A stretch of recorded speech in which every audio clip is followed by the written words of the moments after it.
Here we go. Well, hello there. How is everyone? I hope you're well on this amazing, stupendous Sunday. And this is video 2 of 3, possibly 3.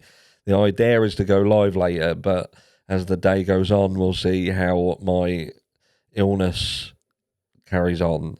It's not been great, but we'll get there. We'll push forward. Enough moaning.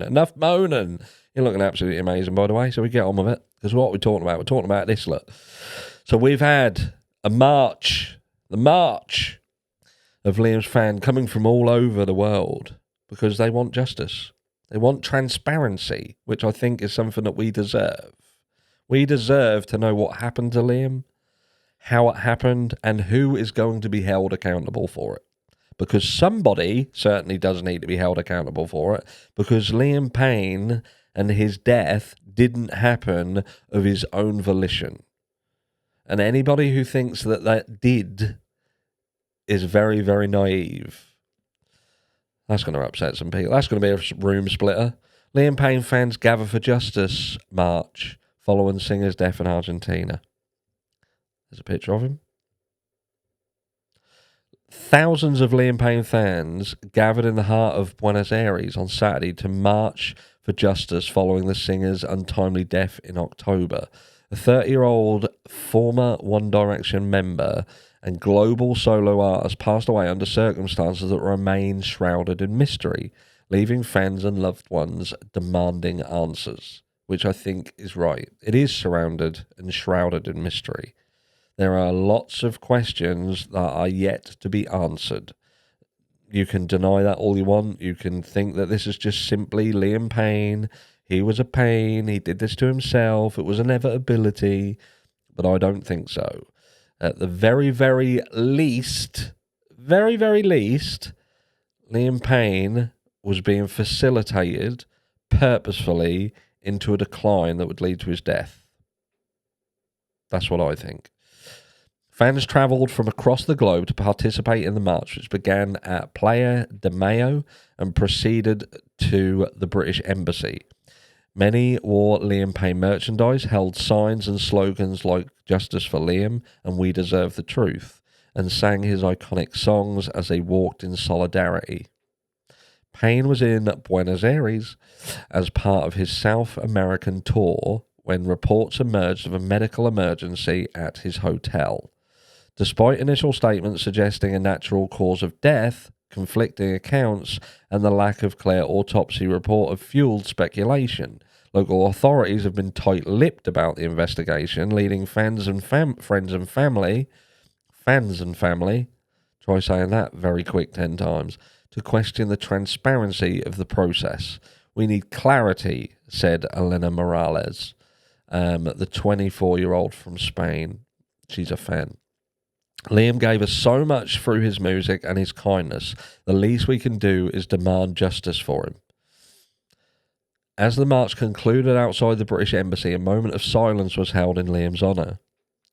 Fans lit candles, released white balloons into the sky, symbolising their hope for justice and peace. This isn't just about Liam, said Sophia. I'm not going to even try and say that. A 28-year-old fan from Mexico. It's about accountability. No one deserves to leave this world with so many unanswered questions. Liam deserves better, and we won't stop until we get it.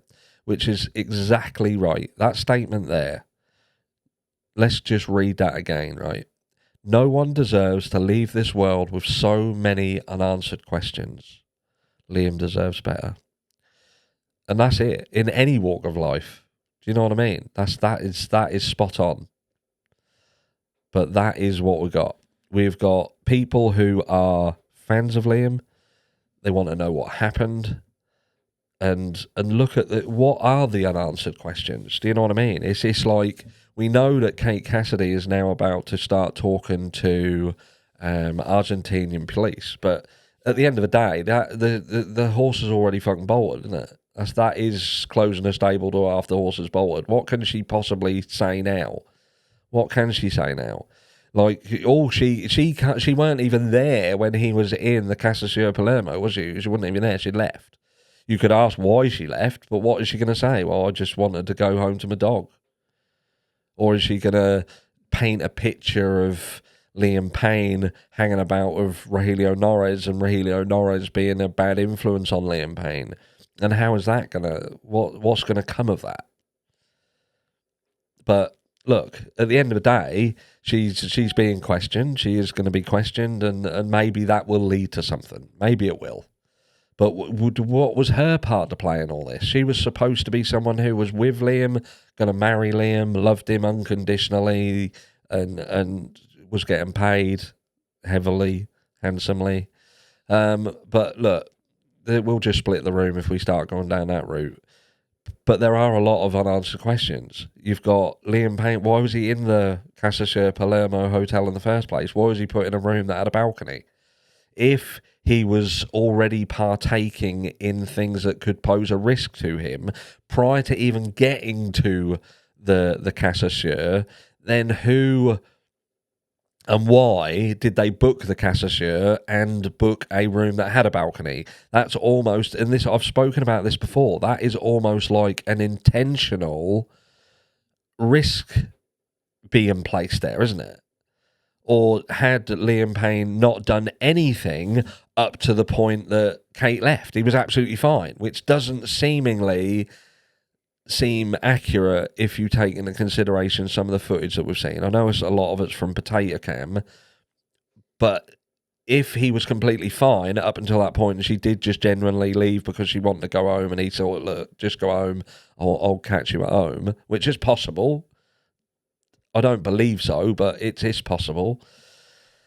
Yeah, there's a lot of questions, and I think all of these questions just deserve to be answered. You can't walk away from this when Liam Payne is dead and not have any questions left.